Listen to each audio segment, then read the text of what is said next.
Sejam bem-vindos, pessoal, a mais um vídeo. Meus amigos, agradeço mais uma vez vocês por estarem aqui novamente, pra gente trocar uma ideia, pra gente bater um papo. E meus queridos, olha, vamos lá. Eu quero já deixar bem claro aqui que a nossa intenção aqui não é ridicularizar, não é menosprezar a opinião de ninguém. Nunca foi o intuito do canal caçar encrenca com torcedor, com torcida. Não é esse o nosso objetivo. O nosso objetivo são reflexões consistentes, são reflexões ali baseadas sempre em opiniões muito centradas, muitas vezes de forma imparcial, com bastante coerência e trazendo sempre fatos e dados do que realmente aconteceu ou o que está acontecendo dentro do futebol. Eu tô falando tudo isso, eu tô fazendo toda essa introdução. Cara, isso aqui não é pra enrolar, não. É pra que vocês justamente não interpretem mal eu trazer esse corte aqui. Pra que você fale assim, o Neto, ó, tá querendo arrumar encrenca com o cara, o Neto isso, o Neto aquilo. Não, não, jamais, jamais. Tanto que eu vou deixar até os créditos aí e já vou convidar vocês também a assistir o vídeo e a opinião, qual eu não concordo. E eu acho que aconteceu talvez alguns equívocos na análise ou na interpretação dos fatos por parte do nosso colega aí. Mas tudo bem, cada um tem o seu conteúdo, cada um cria da forma que achar melhor. Eu tenho a minha forma de criar. Eu sempre gosto de captar o máximo de informação possível antes de sair aqui falando qualquer coisa. Então eu vou colocar pra vocês o corte aí, os créditos já aí vai lá pro canal do NEM. Ele é um torcedor botafoguense e ele colocou dois vídeos diferentes com duas opiniões que se coincidem em relação ao fair play financeiro, principalmente voltado para Palmeiras e Flamengo. Eu vou colocar e aí eu venho e coloco a minha opinião sobre isso. 14 milhões de euros no Facundo, 18 milhões de euros no Paulinho e ofereceram agora mais 20 milhões de euros no Vitor Roque. Em apenas 3 jogadores, 300 milhões. O meu questionamento: tem algum jornalista paulista preocupado com essa situação? Tem algum jornalista pedindo o fair play financeiro do Palmeiras? Ou foi apenas com o Botafogo? Ou essa preocupação é apenas com o time do Rio de Janeiro, com John Textor? Vocês não estão vendo a gastança de dinheiro? Vocês não vão se preocupar com tudo isso? Ou só ficaram com medo do John Textor, ou só ficaram com medo do Botafogo? Porque em apenas 3 jogadores, 300 milhões. E aí? Vocês podem me responder este meu questionamento? O Flamengo fez uma proposta para Roger Guedes, 17 milhões de euros. Fez também para o Casemiro, 30 milhões de euros. E fez a proposta para Roberto Firmino, 35 milhões de euros. Só aí já ultrapassou 400 milhões. Eu não sei se você lembra, Botafogo e Flamengo. Botafogo 4, Flamengo 1, no Nilton Santos. O Bruno Spindler foi até a cabine de imprensa ali dar a sua entrevista e ele chorou, ele reclamou do fair play financeiro, que o Botafogo está gastando, que o Botafogo está gastando muito mais dinheiro do que o Flamengo. E a imprensa, então, caiu matando, né? Em cima do John Textor, em cima do Botafogo. E agora? Será que vai ter alguma imprensa flamenguista? Será que o Maurinho vai chegar aqui e vai reclamar também que o Flamengo está gastando? Afinal de contas, o Flamengo não tem dinheiro. O Flamengo está quebrado. O Flamengo de 2025 está quebrado, não tem dinheiro.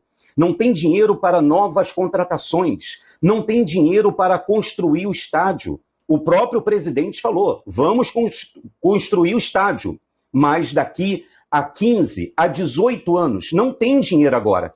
E essa gastança toda, será que tem algum jornalista que irá cobrar o fair play financeiro?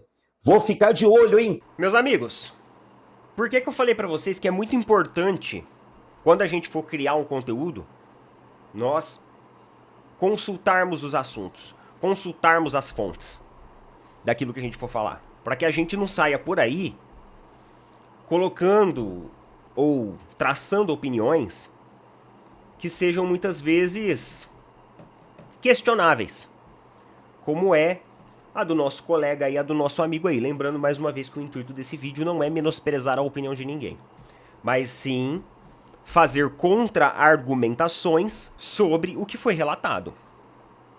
Primeiro, ele descreveu, no vídeo ali sobre o Palmeiras, aonde está o fair play financeiro, né? A falta do fair play financeiro.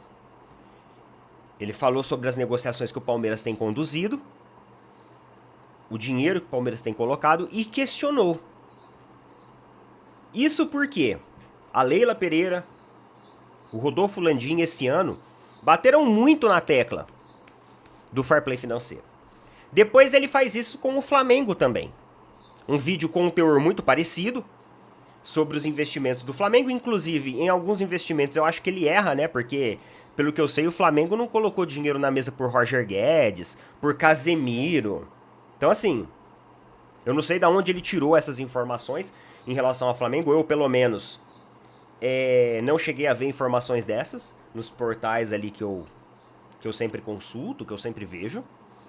E aí ele questionou também, até o Spindle, né, sobre a questão do fair play financeiro também do Flamengo, dizendo que o Flamengo está quebrado. Outra informação que eu também não vi. Em nenhum momento eu vi que o Flamengo está quebrado. O que o BAP, que é o novo presidente do Flamengo, falou é que o Flamengo vai precisar utilizar os seus recursos agora com uma certa cadência maior, com um certo cuidado maior, porque houve gastos em relação à compra de terreno do estádio, em relação a uma lista de novos reforços que chegaram para suplementar, né, complementar a equipe que teve o seu ano muito desfalcado por lesões. Então isso fez com que a disponibilidade financeira do Flamengo para essa janela se limitasse, mas o fluxo está tudo controlado. É um clube que está em dia com todos os seus compromissos, que tem ali o seu faturamento alto como nos anos anteriores, então tá tudo organizado. Não vejo que o Flamengo está quebrado, como o colega aí informou. Eu não sei se ele tem alguma informação interna do Flamengo, algum acesso a relatório contábil, alguma coisa assim que permitiu ele fazer essa afirmação, mas enfim, não creio que essa afirmação seja real. Ele pegou tudo isso daí, todos esses pontos, para falar basicamente sobre o fair play financeiro. Esse que o Palmeiras e o Flamengo vêm enchendo tanto o saco de todo mundo em relação às movimentações, por exemplo, que o John Textor fez. Agora vamos lá, meus amigos, eu sou a favor do fair play financeiro e ainda continuo a favor do fair play financeiro. Só que na minha interpretação, o fair play financeiro não é você chegar e falar assim, olha, todos os clubes a partir de amanhã podem gastar no máximo 100 milhões. Não é isso. Fair play financeiro é você garantir que clubes que têm dívidas, e essas dívidas elas ultrapassam o seu, por exemplo, faturamento, não façam negociações de maneira irresponsável. É você garantir que essas equipes cumpram os seus compromissos com parceiros, com terceiros, com salários de jogadores, com direitos de imagem. É você não permitir com que clubes que tenham 2 bilhões em dívidas tragam jogadores supervalorizados. Tragam estrelas europeias. É isso que é fair play financeiro. Agora, se o Palmeiras terminou o ano com 300 milhões de dinheiro disponível, positivo, as suas dívidas, todas pagas em dia, seus compromissos financeiros salariais, pagos em dia, compromissos com funcionários, pagos em dia. Não tem nenhum processo na justiça de jogador cobrando dívida, como o Vitor Sá. O Vitor Sá está na justiça contra o Botafogo. Está cobrando o Botafogo por dívidas. O Vitor Sá entrou na justiça, saiu essa notícia essa semana, contra o Botafogo. Então, se o clube está todo organizado, tem todos os seus compromissos em dia, meu amigo, se ele quiser gastar 300, 400, 500 milhões na janela, ele pode gastar. O que ele não pode gastar é aquilo que ele não tem. Ah, o Palmeiras, esse ano, termina o ano com uma dívida de 300, 400 milhões. Tem clube na justiça cobrando. Tem jogador e empresário na justiça cobrando salário e direito de imagem. A dívida com o parceiro ali cresceu. Aí o Palmeiras não pode contratar. Porque o Palmeiras tem que se organizar, pagar os seus compromissos para depois ter dinheiro para contratar. Agora, se o Palmeiras lucrou 1 bilhão de lucro líquido, meu amigo, pode gastar 1 bilhão de lucro líquido. Na minha opinião, isso é fair play financeiro. Não é você limitar o investimento da equipe, mas você cuidar para que os compromissos financeiros da equipe sejam efetivamente cumpridos, e aí sim, depois disso, a equipe pode fazer os seus investimentos para a próxima temporada. Então, talvez a opinião do colega ela esteja distorcida em relação ao que é fair play financeiro. Fair play financeiro não é você colocar um limite de gastos, até porque, vamos colocar 200 milhões de reais de limite. Aí o Corinthians continua endividado, continua contratando. Não adianta nada. O que você tem que garantir com o fair play financeiro é o pagamento das dívidas, é o pagamento das obrigações financeiras. Agora, enquanto essa equipe tiver com dívidas correndo, tiver com déficit financeiro, aí ela não pode contratar. Vocês não podem contratar esse ano. Afinal, vocês estão cheios de dívida no caixa. Vocês primeiro têm que sanar esses compromissos para depois contratarem. É isso, é responsabilidade financeira. Não é limite, não é colocar um cabresto em todo mundo. Não. Mas é você cooperar para que o futebol seja mais saudável, mais justo, e assim permita com que as equipes tenham um ambiente mais saudável de competição esportiva, dentro e fora dos campos. Afinal, se o Mirassol tiver um lucro líquido de 100 milhões de reais e o Corinthians estiver devendo, o Mirassol tem mais poder para contratar na temporada do que o Corinthians que está devendo.